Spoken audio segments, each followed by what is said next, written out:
Donc on se retrouve dans ce deuxième podcast sur la création de contenu et aujourd'hui on va parler de storytelling. Je voulais faire cette petite parenthèse sur le storytelling parce que moi j'ai fait une erreur pendant des mois, pendant des années de penser que le storytelling c'était uniquement destiné à ceux qui voulaient remplir leur page à propos, à ceux qui voulaient rendre jolie, tu vois, qui voulaient rendre structurée leur page à propos. Que ce soit la page à propos de ton site, que ce soit la page à propos de ta chaîne YouTube ou de ton blog ou de ton podcast ou peu importe en fait, j'ai toujours pensé que le storytelling c'était juste le fait de raconter son histoire à soi. Et je me suis rendu compte au final que le storytelling c'était bien plus que ça, que on était entouré au quotidien de storytelling, parce que le storytelling c'est le savoir-faire, c'est le fait de raconter une histoire. Et raconter une histoire ça peut aller dans plein de domaines, ça peut être utile dans ton quotidien, tu vois. Si toi par exemple demain tu cherches un emploi, demain tu rencontres un patron, tu vas à un entretien d'embauche, bah je pense que c'est mieux de savoir raconter son histoire. C'est mieux d'avoir une structure qui va faire ressentir des émotions. C'est mieux d'avoir une structure dans laquelle tu vas pouvoir présenter un problème, un conflit et un héros, et dans lequel ce héros c'est toi, tu vois. C'était juste un exemple comme ça, mais le storytelling, j'ai vraiment pas envie que tu penses que c'est fermé uniquement aux personnes qui veulent créer du contenu et uniquement aux entrepreneurs, parce que le storytelling, c'est utile partout. Oh, je te prends un deuxième exemple, mais si toi t'es influenceur Instagram ou influenceur sur une autre plateforme et que t'as envie de chercher des partenariats, tu vois, tu vas démarcher des entreprises pour avoir des partenariats, bah je pense que savoir raconter une histoire, ça peut vraiment faire la différence dans les résultats que tu peux obtenir. Donc aujourd'hui, ce que j'aimerais faire avec toi, c'est te présenter une structure en 5 étapes qui va te permettre à la fin de la vidéo, enfin à la fin du podcast, de pouvoir créer ton histoire à toi. Mais que ce soit ton histoire à toi, que ce soit l'histoire de ton client, que ce soit l'histoire d'un produit, que ce soit l'histoire d'une entreprise ou l'histoire de la rencontre entre deux personnes, tu vas pouvoir être un storyteller né.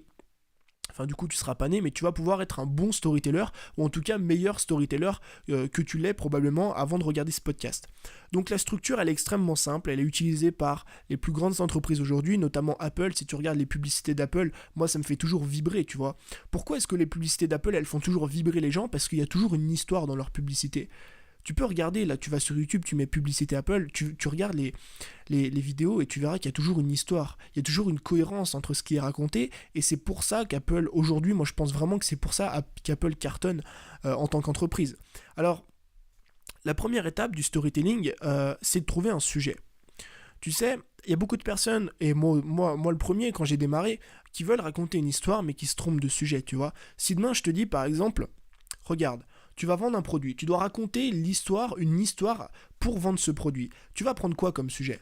Bah probablement que tu vas prendre le produit ou l'entreprise. Mais non, le sujet c'est qui? Le sujet c'est le client. Le sujet c'est la personne qui va acheter ce produit-là. Et c'est bien, et c'est hyper important de définir le sujet du storytelling, tu vois, quand tu racontes une histoire. Parce que si tu commences à raconter l'histoire d'un produit et que tu mets le produit comme sujet, tu vois, que tu dis à ton client, bon bah regarde mon produit comme il est beau, il est machin, il est truc, mais à aucun moment tu parles du client, à aucun moment tu parles de sa souffrance, de sa douleur, de son conflit, tu vendras jamais. Tu vendras jamais, tu créeras jamais du bon contenu, tu vois. Que ce soit pour vendre ou pour créer du bon contenu, c'est pareil. Mais c'est très important, et c'est la première étape, c'est très important de trouver le sujet de ton storytelling. Est-ce que c'est mon produit? Est-ce que c'est mon client? Est-ce que c'est moi? Est-ce que c'est une rencontre? Donc ça, c'est la première étape. Ensuite, la deuxième étape, c'est de trouver un héros. Dans toute histoire, que ce soit par exemple Marvel chez les Avengers, que ce soit dans des films à l'eau de rose, que ce soit dans ton histoire à toi, ou que ce soit dans l'histoire de ton client, il y aura toujours un moment où il y a un héros qui va apparaître, tu vois, et qui va résoudre tous les problèmes. Tu vois, un héros qui apparaît comme ça, il est sorti de nulle part et il résout tous les problèmes. Et ce héros, il faut que tu le trouves, il faut que tu l'identifies. Si par exemple demain tu veux vendre un produit, je reprends cet exemple-là, et que tu veux vendre un produit, tu vas raconter, tu vas parler un peu de l'histoire de ton client, de la souffrance qu'il a. Et le héros c'est qui? Le héros c'est pas le client, le héros c'est pas toi. Le héros, c'est le produit que tu vas lui vendre. Tu vas lui dire, voilà, toi aujourd'hui, t'as telle douleur, tu vas atteindre tel objectif, tu sais pas faire ça, bah regarde ce que j'ai pour toi. J'ai un héros, j'ai quelqu'un qui va résoudre la situation. C'est mon produit. Et c'est comme ça que tu vas pouvoir raconter de très bonnes histoires. Donc la deuxième étape, c'est de trouver un héros. Ensuite, la troisième étape, c'est d'avoir un conflit. Il faut qu'à un moment, dans ton histoire, il y ait un conflit. Parce que s'il n'y a pas de conflit, il n'y a pas de souffrance. S'il n'y a pas de souffrance, il n'y a pas d'émotion. Et s'il n'y a pas d'émotion, c'est pas une bonne histoire. Une bonne histoire, c'est quoi? C'est une histoire dans laquelle il y a du contraste. Un bon film, c'est un film dans lequel il y a du contraste. Si dans les Avengers, par exemple, dans les 4 Fantastiques, il n'y aurait jamais de conflit, tout irait bien, la ville, il n'y aurait jamais de méchants dedans, il n'y aurait pas d'histoire. Il n'y aurait même pas de super-héros. Parce qu'un super-héros, il est là pour résoudre un conflit, tu vois. C'est un peu la base d'une histoire qui est un conflit. Donc la troisième étape, c'est de trouver un conflit. Ça peut être un conflit pour ton client, un conflit pour l'entreprise, ça peut être le conflit que tu as eu dans ta vie, tu vois. La troisième étape, la troisième étape, elle est importante, c'est celle de trouver un conflit.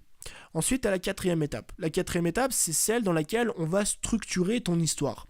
Alors la structure d'une histoire, il y en a plein. Mais celle qui est le plus utilisée et celle qui marche le mieux, c'est la structure en 3 actes.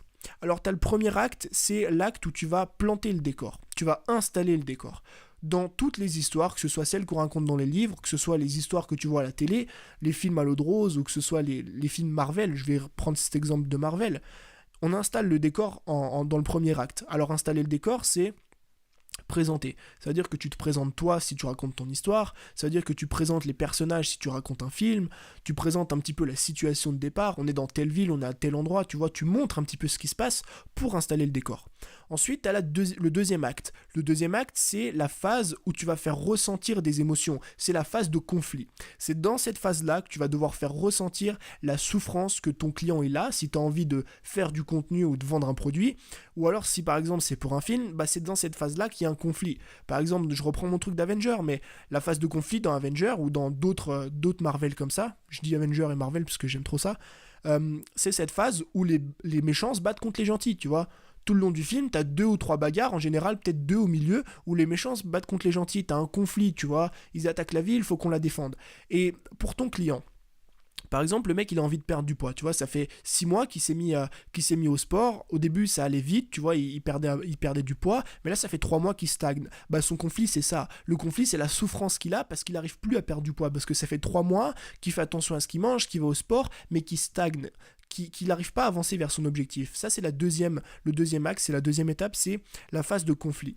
Ensuite à la troisième étape. La troisième étape c'est l'étape la plus importante de ton histoire. C'est la résolution au problème. C'est le moment où le héros va arriver, tu vois. Ou peut-être qu'il est déjà là, le héros. Il peut être là depuis le début, mais il est caché. C'est le moment où le héros va arriver, va résoudre le problème. Dans l'histoire de ton client, par exemple, si tu vends un produit, ou je dis vendre un produit, mais ça peut être pareil pour tes contenus, hein. Si par exemple tu structures ton contenu de cette façon-là, je t'assure que ton contenu sera de bien meilleure qualité. Donc je reprends mon exemple avec ton produit. T'installes le décor. Au début, tu parles un petit peu du client, de son histoire, de son parcours.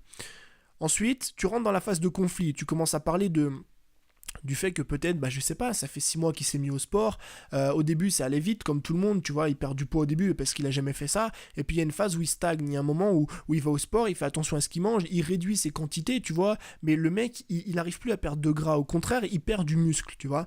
Donc là on est dans la phase de conflit, et à un moment, tu auras un point de bascule. Ce point de bascule, c'est le moment où tu apportes le héros, où tu apportes la solution. Et c'est à ce moment-là où tu rentres dans le troisième acte, l'acte de la résolution de problème. Et le troisième acte, c'est de dire à ton client, voilà, regarde ce que j'ai pour toi. J'ai un produit pour toi, c'est un programme ou c'est pas forcément un produit, ça peut être un contenu, tu vois. J'ai un contenu pour toi, regarde, aujourd'hui je t'ai sorti une formation qui est gratuite, tu peux cliquer là-dessus. C'est une formation dans laquelle je te parle de cycle de glucides. Les cycles de glucides, c'est pour, je sais pas, choquer ton métabolisme et justement pouvoir repartir sur une perte de gras, tu vois. C'est pas forcément un produit, ça peut être ton histoire à toi, mais le truc c'est d'avoir cette troisième phase dans laquelle tu passes dans la résolution du problème. Et en général, le point de bascule entre la deuxième et la troisième phase, donc entre le deuxième et le troisième acte, c'est le moment où le héros arrive et il résout tous les problèmes.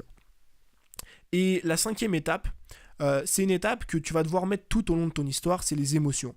Aujourd'hui, ce qui fait qu'un contenu est bien, ce qui fait qu'un contenu est viral, ce qui fait que les gens réagissent à ton contenu, c'est parce qu'il y a des émotions dedans. Alors des émotions, ça peut être les émotions positives autant que des émotions négatives. Ça peut être la joie, ça peut être la surprise, ça peut être la tristesse, ça peut être la colère, ça peut être la peur, ça peut être le dégoût, tu vois.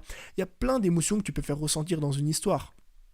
Et je vais te dire une chose, aujourd'hui, les émotions qui sont les plus fortes, les émotions qui font le plus réagir les gens, c'est les émotions négatives. Je te dis pas forcément de tirer sur les gens et de faire rentrer dans la tête des gens des trucs négatifs, mais plus tu vas réussir à faire ressentir des émotions négatives, comme la peur, comme la tristesse, comme le dégoût, comme la colère. Tu vois, ça peut être la colère qu'ils ont envers eux-mêmes. Par exemple, je reprends mon exemple du sport, mais ça peut être par exemple la colère et le dégoût qu'il a envers lui-même parce qu'il n'arrive plus à se mettre au sport, parce qu'il a abandonné, tu vois, parce qu'il a laissé tomber son projet.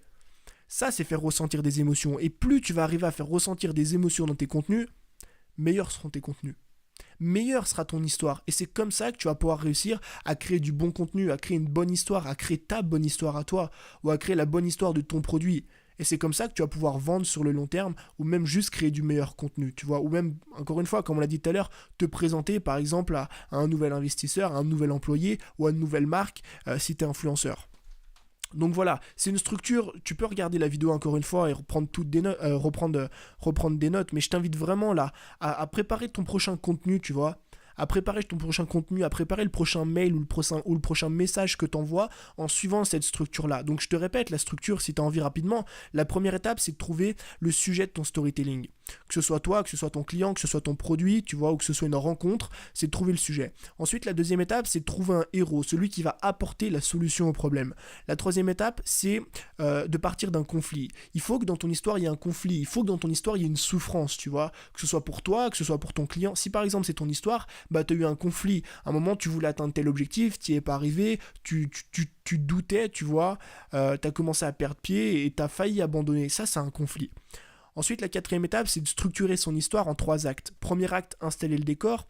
Deuxième acte, mettre en place la phase de conflit. Et troisième acte, apporter la solution. C'est en général au troisième acte que le héros, justement, fait son apparition. Et la dernière étape qu'il faut mettre tout au long de ton storytelling, c'est de faire ressentir des émotions. Et j'insiste vraiment sur cette dernière étape, parce que plus tu vas faire ressentir des émotions à ton lecteur, à celui qui te suit sur YouTube, à celui qui t'écoute sur un podcast, dans ton contenu, plus tu vas pouvoir apporter de la qualité et meilleurs seront tes contenus. Donc voilà, c'était juste une petite structure que je voulais partager avec toi sur le storytelling que je t'invite vraiment à mettre en place. Sinon, nous, du coup, on se dit à demain pour un nouveau podcast. Salut!